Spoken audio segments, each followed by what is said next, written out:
Okay. Yeah, you can cut all that out. I was clearly clearly wrong.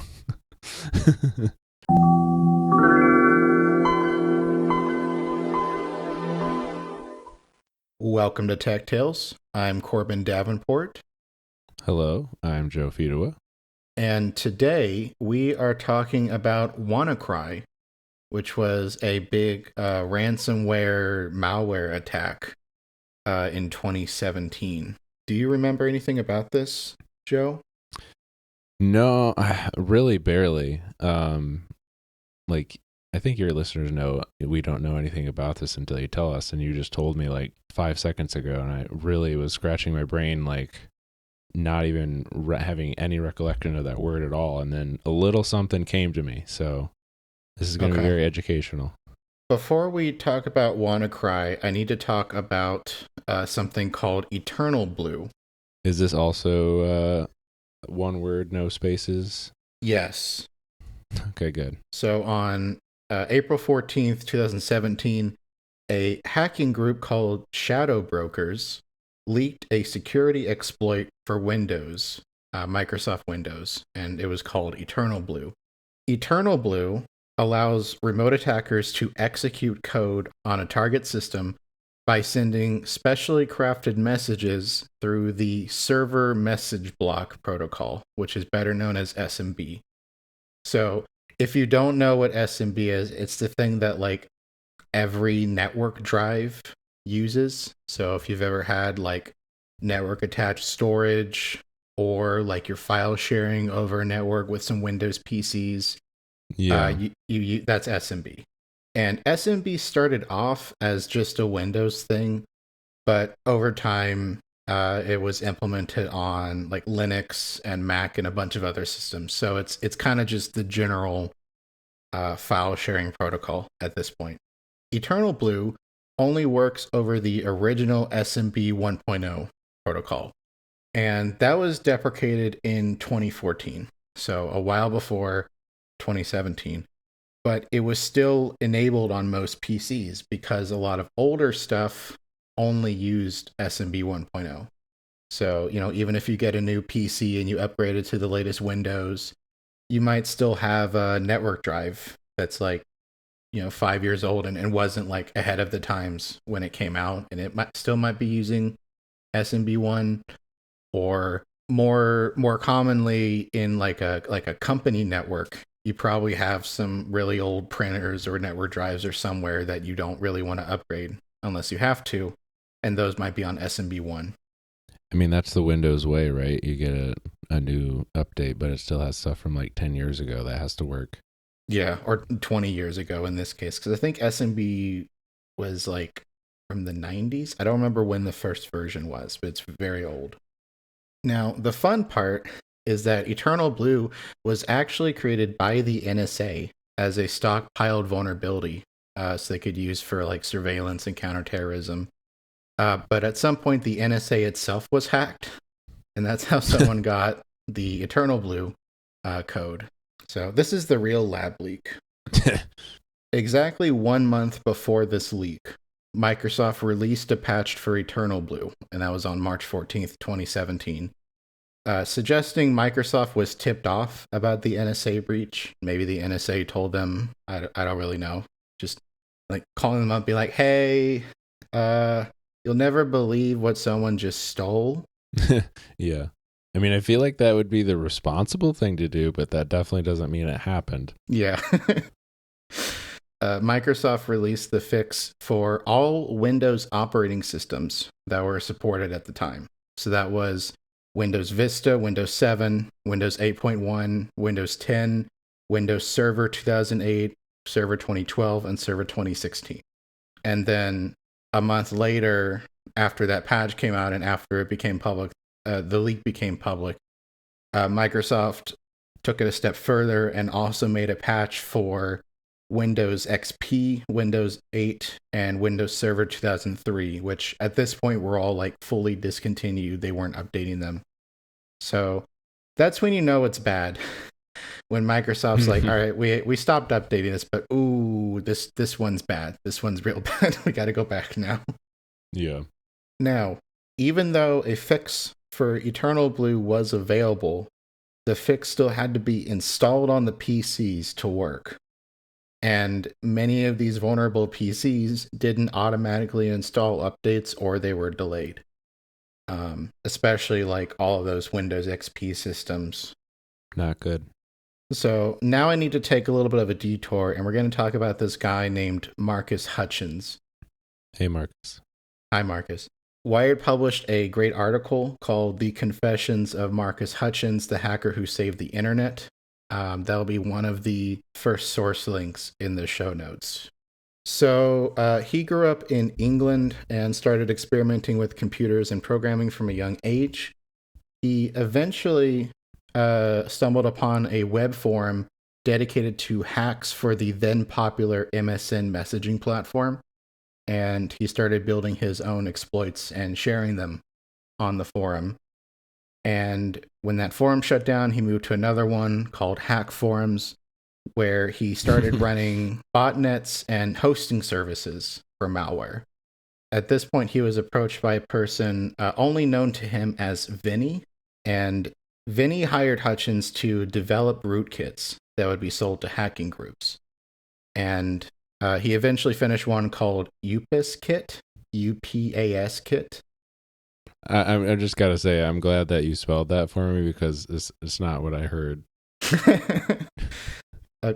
So Vinny eventually asked Hutchins to create an upgraded version of that rootkit that could record keystrokes, record the screen, and insert fake entry fields into web pages. And this would be something that, like the previous WebKit that they would sell.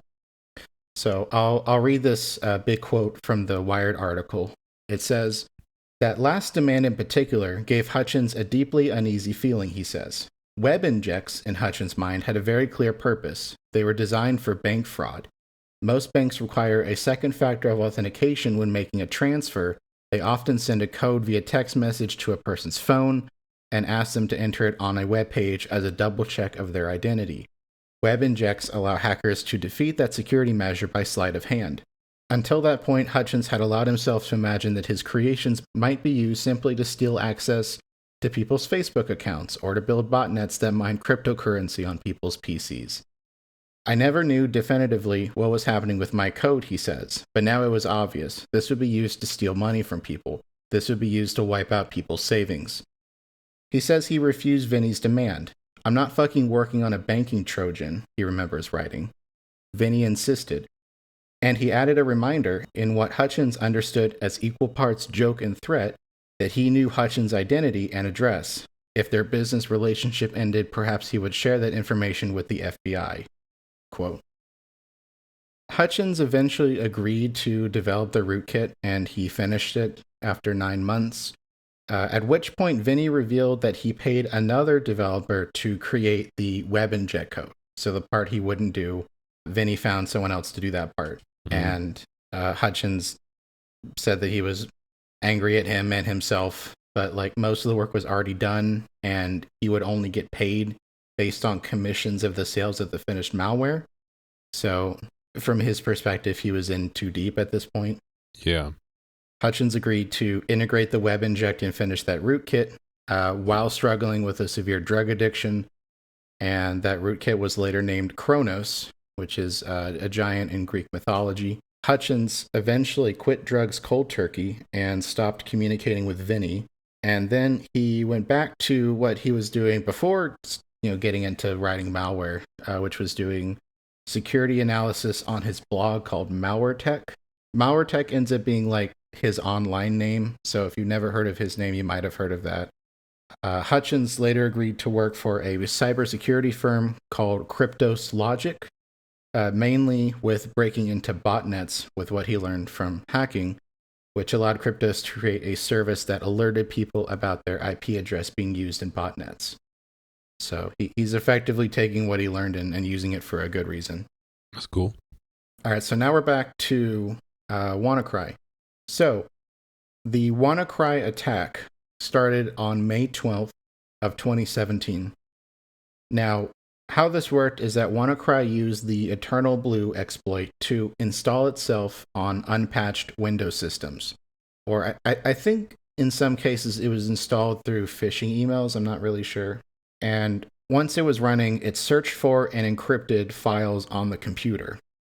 The encrypted files had the file ending .wnCry, so that's kind of why people named it WannaCry. After encrypting all of the computer's files, it would open a program with a ransom note and a timer with a Bitcoin address. I'm going to send you a screenshot of this, and you can read it out. It's a very scary message. Okay. The message says, oops, your files have been encrypted. What happened to my computer? Your important files are encrypted. Many of your documents, photos, videos, databases, and other files are no longer accessible because they have been encrypted. Maybe you are busy looking for a way to recover your files, but do not waste your time. Nobody can recover your files without our decryption service. Can I recover my files? Sure, we guarantee that we can recover all your files safely and easily, but you have not so enough time. You can try to decrypt some of your files for free. Try now by clicking decrypt. If you want to decrypt all your files, you need to pay. You only have 3 days to submit the payment. After that, the price will be doubled. Also, if you don't pay in 7 days, you won't be able to recover your files forever. Pretty scary. And Very scary, yeah. The pop-up also has like live timers on the Yeah. on the live side. Like they're doing the our sale ends in 4 hours. Yeah. Act stress now. thing. Yeah. And they've got a big Bitcoin address at the bottom that you're supposed to send the money to. After that scary message appeared on your computer, WannaCry would scan for local devices on the network to infect, and also scanned internet IP addresses to infect computers outside the current local network. Jeez. Microsoft said that the WannaCry exploit didn't affect Windows 10, which was pretty new at the time, but unpatched PCs with Windows 7 and earlier were vulnerable, as well as servers with Windows Server 2008 and earlier. So that's a lot of computers. Yeah. There was a telecommunications company in Spain that was one of the first companies to announce publicly that it was infected. Employees across the company were locked out of their work computers, and subsidiaries in South America were also affected. Germany's national rail network, Deutsche Bahn, became infected and started showing ransomware payment alerts on screens at train stations. Oh my god. So people just trying to hop on a train would see like this malware pop up on all of the screens around the station. You're like, I'm gonna miss my train, aren't I? That's not good. FedEx confirmed its Windows systems were, quote, experiencing interference, quote, from WannaCry. Hitachi's internal systems were infected, but the company only confirmed that on May 15th, so that was a little bit later. There's a bunch more companies and private networks that got infected. Kind of the most high-profile victim of this was the National Health Service in the United Kingdom, the NHS. That was one of the most severe targets of WannaCry. It affected at least 40 trust organizations and 11 health boards. Wow. There's an article from The Guardian. They said, according to a local reporter, staff at Southport Hospital left their shifts at about 3 p.m. after the attack and were asked to unplug their computers. A spokesperson for Southport Hospital told the local paper, The Champion, that they had provisions in place to manage a response. They added, if you have an outpatient appointment tomorrow, please do not attend. We will telephone you on Monday to rearrange. Guardian also said, Craig Atkinson contacted The Guardian to say his mother had gone to a hospital for a routine x-ray, but was sent away and told to come back when their systems were working again. The hospital switchboard is unavailable, but people are being told wards can be contacted directly. Wow. And then at least one NHS trust, the County Durham and Darlington NHS Foundation Trust, shut off parts of its network to prevent an attack, which forced the staff to organize ambulances by phone calls. And then when they had like chemotherapy orders, those had to be faxed. And then when they needed to send medical images to other facilities, they burned them to DVDs and sent them by taxi. Wow. The BBC said, quote, Dr. Emma Farden, a GP in Dundee, said that she had returned from house visits to find a message on the surgery's computers asking for money. We can't access any patient records. Everything is fully computerized, she said. We have no idea what drugs people are on or the allergies they have. We can't access the appointment system. Quote. Yikes. It's kind of it's like a lesson in becoming too reliant on some things almost. Yeah. I've got a news clip for us to watch. Okay, I'm ready when you are. Okay. 3, 2, 1. Christina Maurice, it's essentially cyber blackmail we're talking about. Hackers take over the information and they won't unlock it until they get their money. If it's not paid, they threaten to destroy your data. It's a technique that has security experts scrambling tonight. The electronics emergency wreaked havoc on the UK health system, forcing hospitals to divert ambulances and turn patients away.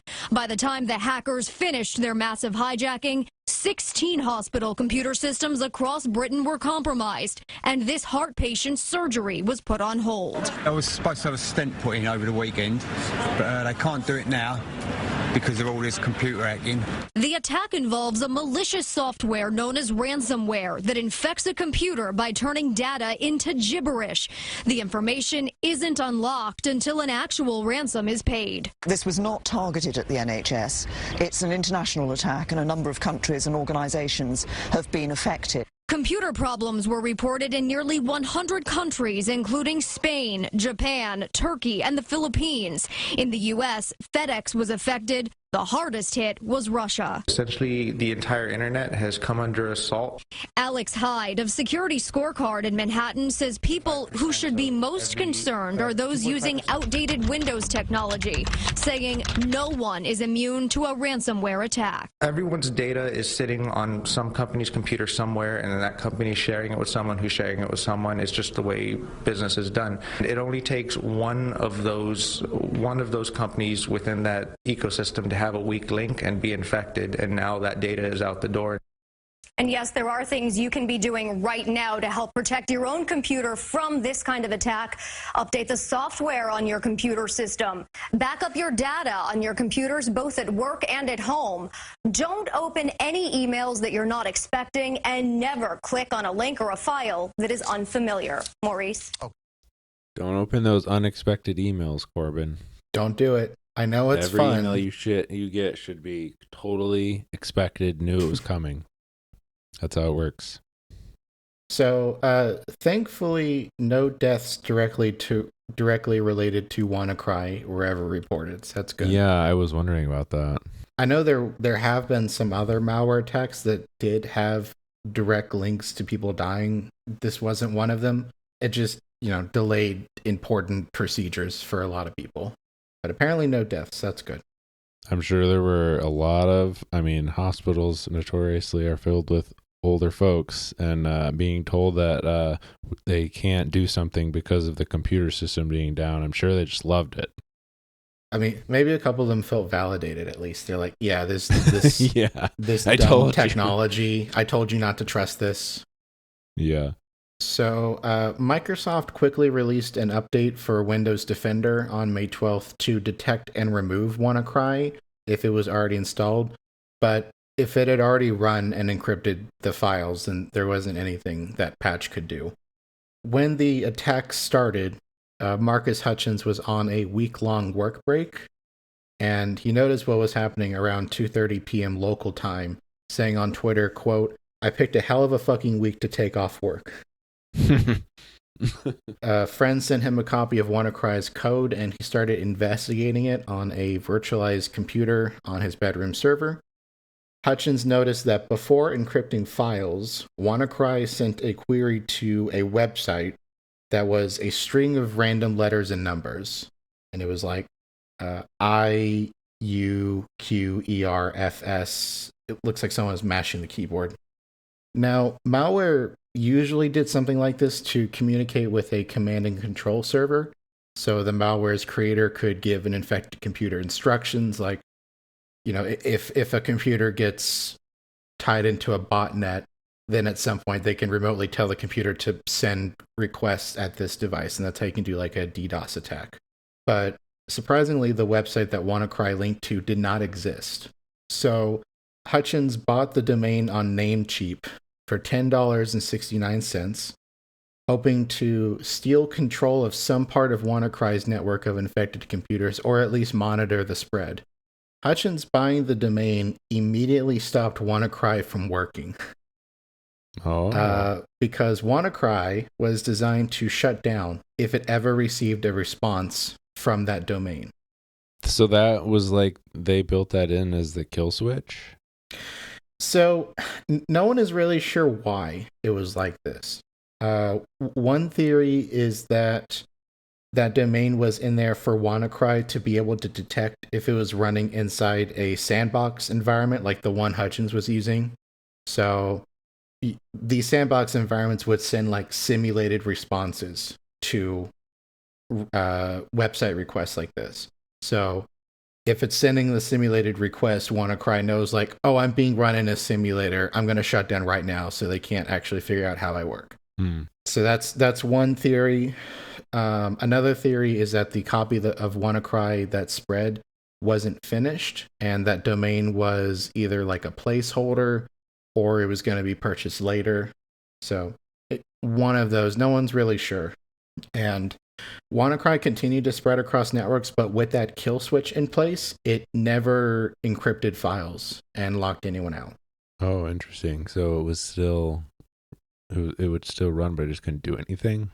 Right. It would shut down as soon as it got to the part where it would encrypt files.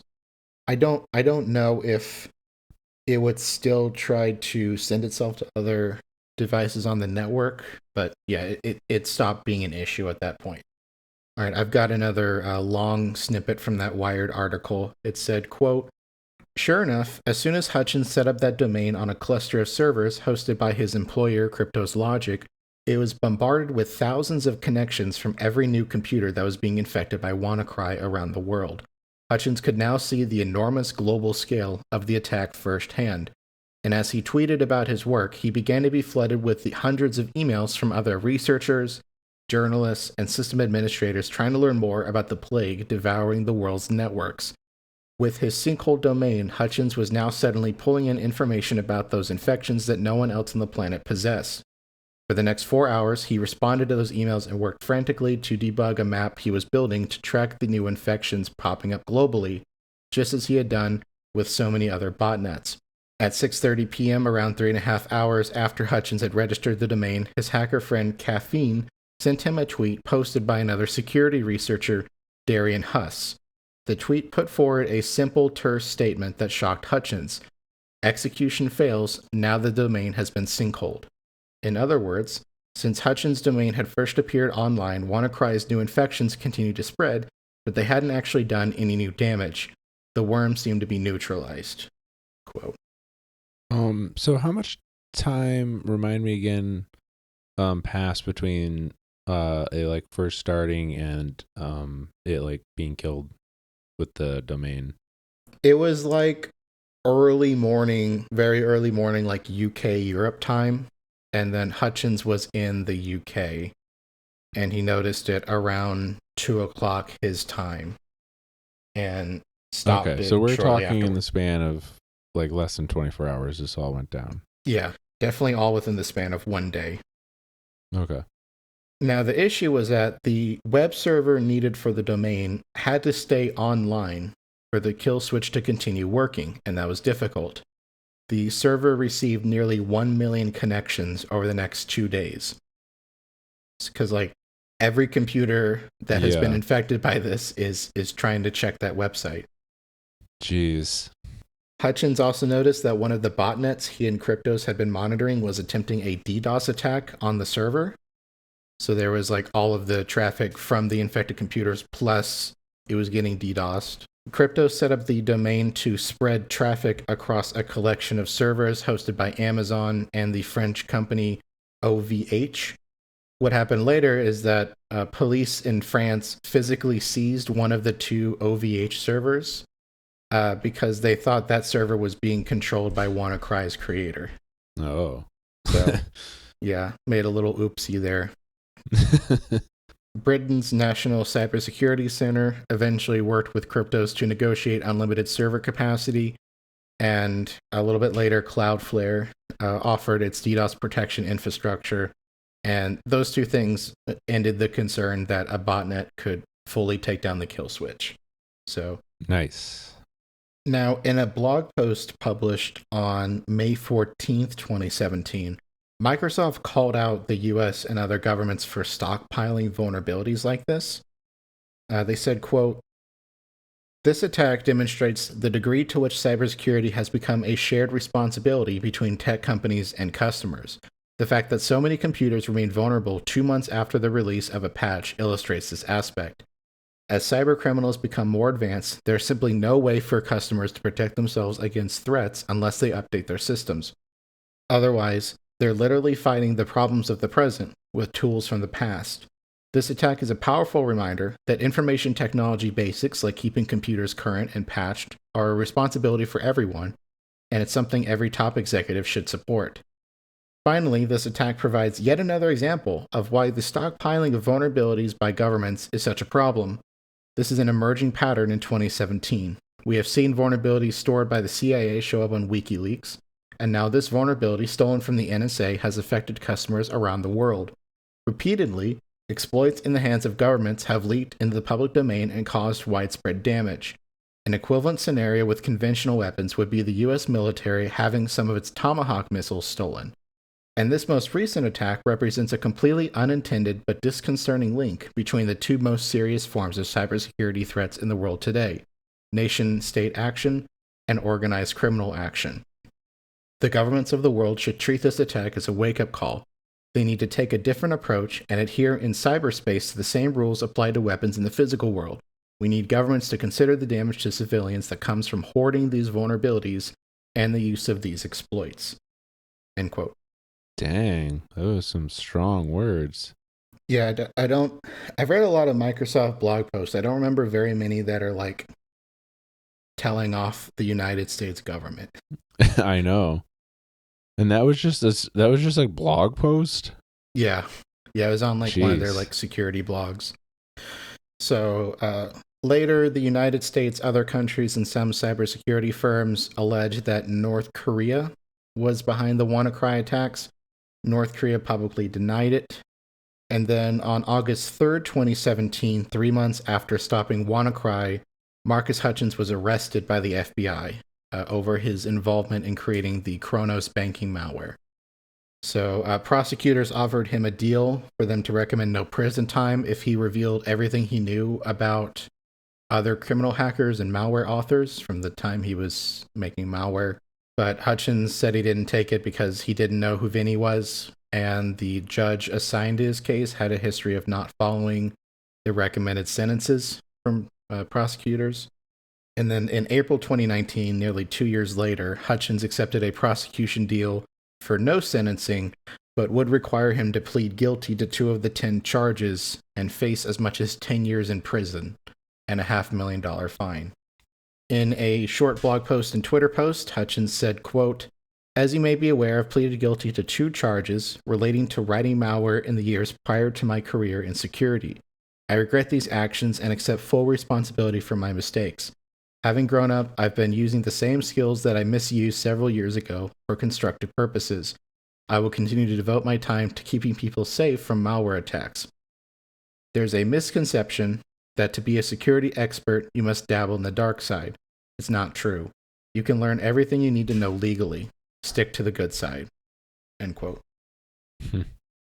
So at his sentencing hearing, the judge agreed that Hutchins had changed since writing that malware, and he'd done an important service stopping WannaCry. So he only sentenced Hutchins to time served and a 1-year supervised release. So he didn't have to go back to jail or pay any fines. Nice. So that's good. After that big initial attack of WannaCry, it still continued to spread. It was just mostly like modified versions or just other, attacks in the same fashion. In June 2017, Honda shut down production of one of its factories for a day after its systems were infected by WannaCry.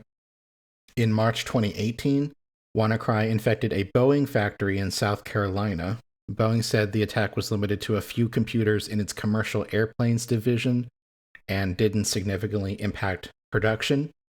In August 2018, Taiwan Semiconductor Manufacturing Company, also known as TSMC, was infected by WannaCry across unpatched Windows 7 systems at its fabrication plants. TSMC said it had installed a new software tool on its systems that was not properly scanned for viruses, and that allowed WannaCry to spread across the company's network and cause systems to crash or restart repeatedly. So none of them were locked out, they were just really broken.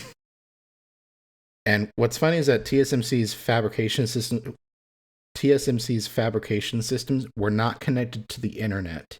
So if it was that original version of WannaCry, which I'm not sure if it is, but if it was that initial version, it wouldn't have been able to connect to the kill switch and potentially stop. Oh. So even months and years after that patch is released, there's still a lot of systems that are not updated against WannaCry and all of the other exploits built on the same technology. Y'all making Microsoft mad.